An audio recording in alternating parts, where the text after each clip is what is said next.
NBA in a second, but first, Nuggets and Wizards and Will Barton doing the 360 spin before dropping the dime to Nikola Jokic for the layup. That's nasty. Oh, that's nice. Jokic, I think that's as high as he can jump, but that is a nice play right there. Look at you. Will Barton is a really nice player off the bench. Yeah. The Nuggets got a really good roster. Appreciated. Good game, Clippers and Mavericks. Luka Doncic driving, somehow finding the cut, and Dwight Powell for the easy slam. There he is. Speak for yourself on good game, Jen. I'm guessing you didn't bet the Mavericks in the second half the way I did.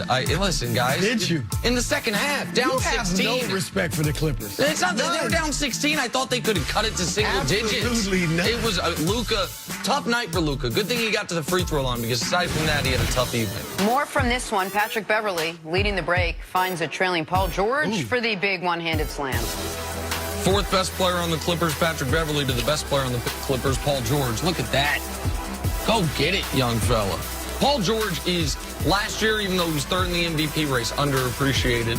Yeah. And this year, there's understandably so much hype around Kawhi because of how last season ended. Right. Paul George is sensational. No question. Sensational. And I might put Beverly fifth behind Montrezl. Oh, okay. Might. Okay. Lou Williams third. Chris makes a list. Go ahead.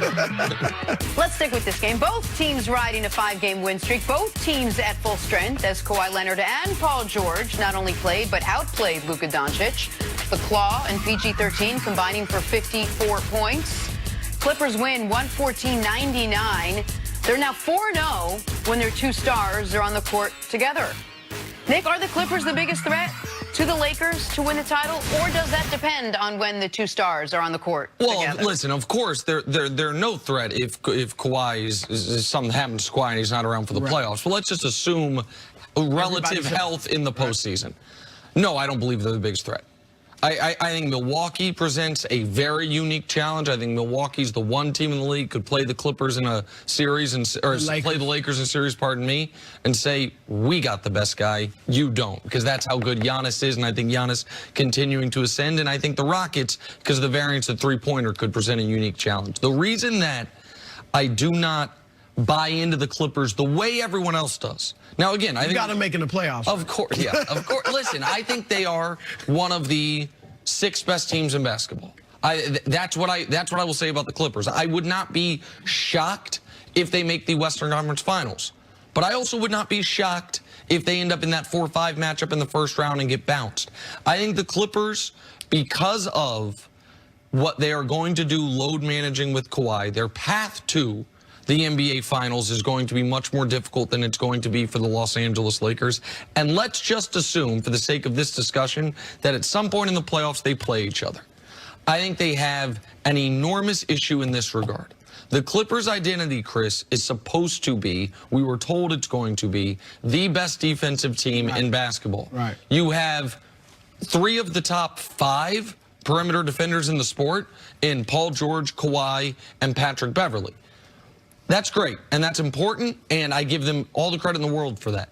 They do not have a rim defender, and having a perimeter defender, great perimeter defenders, does not do much for you in regards to Anthony Davis. And in LeBron's career, the only guys in the postseason who have given him any type of trouble are big men at the rim. Agreed. I mean, we have seen him play Paul George and Kawhi Leonard and Andre Iguodala, these great perimeter defenders in the postseason, and they might be a pain in the butt, but LeBron still averages 30. He still is dominant in those series. And so the one thing that has been LeBron's kryptonite, if you will, is a big man waiting for him at the rim. The Clippers... Even a Roy Hibbert. Roy Hibbert was the biggest factor in the one series against the Pacers where LeBron struggled a bit, not Paul George. And so the Clippers don't have that. And to me, what's really interesting about these two teams is, aside from Andre Iguodala, probably goes to one of them, neither one of them have bullets to shoot at the trade deadline because they shot them all to get Paul George and to get Anthony Davis. So these rosters are going to be mostly, aside from buyout guys, as presently constituted. The lack of a big man defender in regards to Anthony Davis and LeBron James, to me, is a reason that I don't think the Clippers present the biggest challenge to the Lakers. As somebody who picked the Lakers to win it, I agree with a lot of what you said, and I like what you said. And you know how this business is. I'm not thinking as a fan. I'm thinking as a guy that wants his pick to be right. As analysts, that's what we want, right? So I want the Lakers to win it. But the Clippers scare me to no end. I mean, and I don't, Milwaukee, I don't think can beat the Lakers. You're right. Giannis might end up being the best player on the floor in that series, but there's no second guy. But why do the Clippers scare you to no end? One, you talked about the defense, and you're right, at the rim.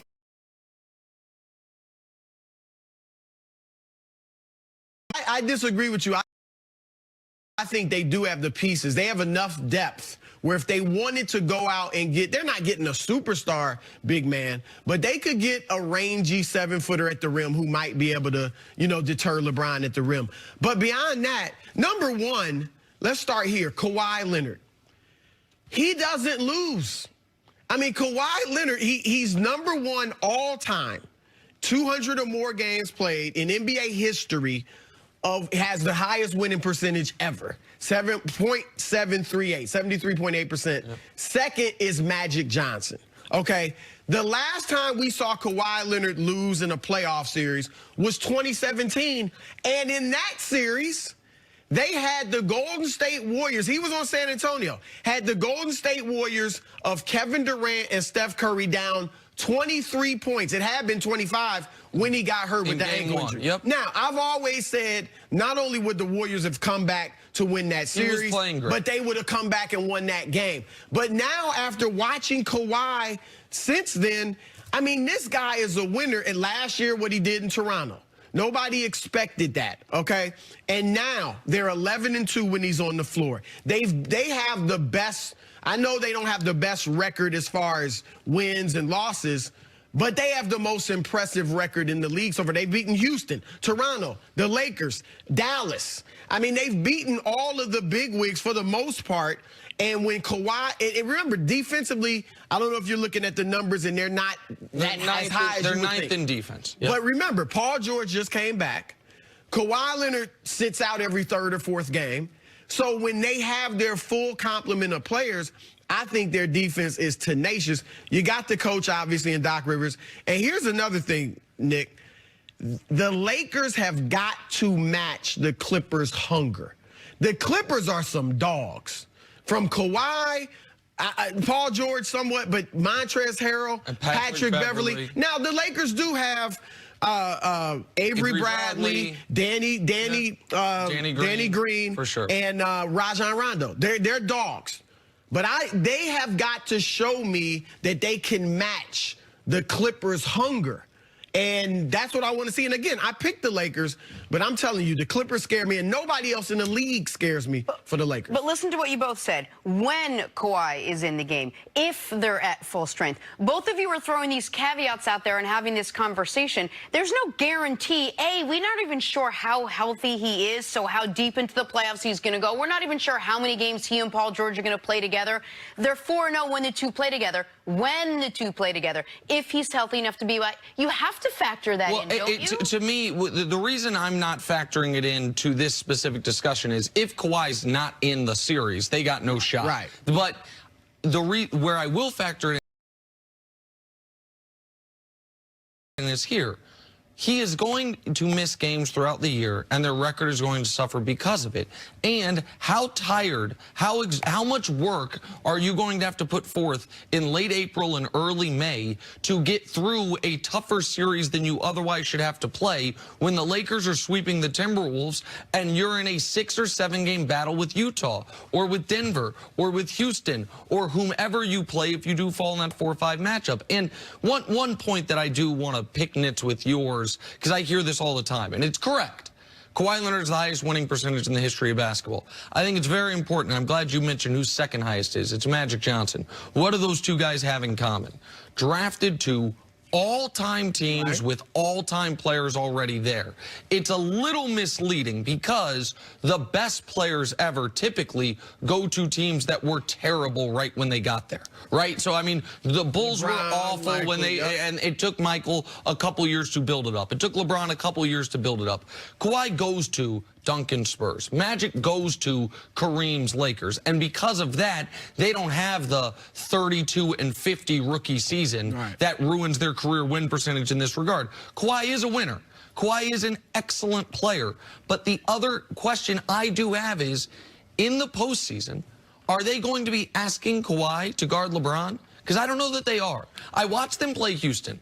They asked Patrick Beverly to guard James Harden. You try to put Patrick Beverly on LeBron James, you are drawing dead. It's not 2011. It's not JJ Barea. I think he'll be on him a little bit. And I think that is a terrible. LeBron has learned in the last decade he will take him to the block and he will ruin it. But here's what the Clippers will do. Kawhi will be on him at times. Paul George will be on him at times. Mo Harkless will be on him at times. And Beverly here and there. I don't think Beverly will have a steady diet of LeBron. And I don't know about if LeBron's going to take him in the post consistently because that's not their offense. Sure. And the last thing you want to do is get out of what you do well because of the way they're guarding you. I want to see who they have to guard Anthony Davis. I think come the postseason, Anthony Davis needs to get more down low. He's doing a lot of stuff on the perimeter right now, which I understand. If he gets down low more in the postseason when they play him at the center more, I don't think the Clippers have an answer for that matchup right there, at least as presently constituted. All right, let's take a break. Get back to some football on the other side. Why does Michael Vick think Carson Wentz will fail in Philadelphia? Hear it from Vick himself next on First Things First. And we didn't talk about it there, but my son Luca, it was a tough game. Don't